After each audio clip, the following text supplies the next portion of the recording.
Hi friends, welcome to this video on how to calculate your HRA. HRA is one of the most important component which you can able to find in your salary slip. This is one of the most prominent component because it provides tax benefit under income tax section. In this video, you will be able to learn what is HRA, what is the basic definition of HRA, what is the benefit of HRA, how to check your HRA eligibility. There are do's and don'ts of HRA claim which we will discuss in the later part of the presentation, and we will also see a calculation part using Excel. What is HRA? HRA stands for House Rent Allowance. It is nothing but a salary component or an allowance provided by the employer. It provides tax benefit in the hands of employee.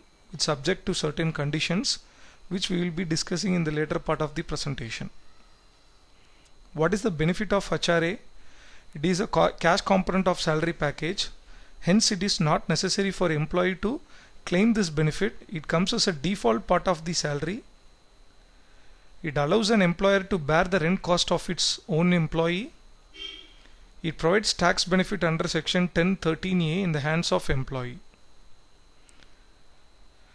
Let us see how to check your HRA eligibility. Before claiming the HRA, you need to just check whether you are eligible to claim HRA, for which there are three simple conditions which you need to follow. Have you ever received HRA as part of your salary, which you can able to check it out in your payslip? Whether you stay in a rented accommodation or not. If you stay in a self-occupancy house, then you may not be able to claim HRA. Your minimum rent should be about 10% of your salary. The salary component which describes here is not the total salary which you receive, which will be discussed in the next slide. There are three simple steps to calculate HRA. Using all these three steps, you need to figure out the three variables, and you have to take the minimum of 3 as the actual HRA benefit based on the calculation. The first step is just to check the salary component which is reflecting in the payslip, the actual HRA received. The second step is to do a small calculation of discounting the actual rent paid with 10% of your salary. The third step is to calculate 50% of the salary in case of metro or 40% of the salary in case of non-metro. The salary which described over here in all these three steps is nothing but the basic salary plus dearness allowance.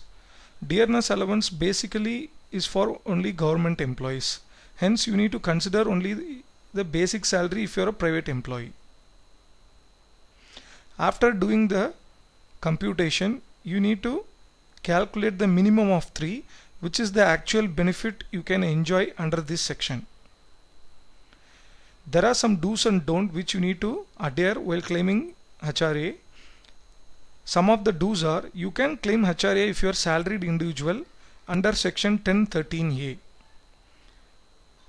If you are self-employed, then don't claim HRA under this section. There is a separate section which is there for all self-employed professionals. Check your residing city whether you live in metro or non-metro. Never ever fake your rent receipt, which may cause you trouble. Claim HRA benefit only if you stay in rented house. Don't claim HRA for self-occupied house and buy problems. Let us see a simple case study where there are three individuals living in a three different scenario. Mr. Sam, who is owning a house but stay in a rented accommodation, still he can claim his HRA benefit. Mr. Alex own a house but stay in a house owned by parents. He can claim HRA if he pay rent to his own parents. Mr. Paul stay in a self-owned house. He may not able to claim HRA because he is not rented. He is staying in his own house. Now let us see how it is calculated using Microsoft Excel.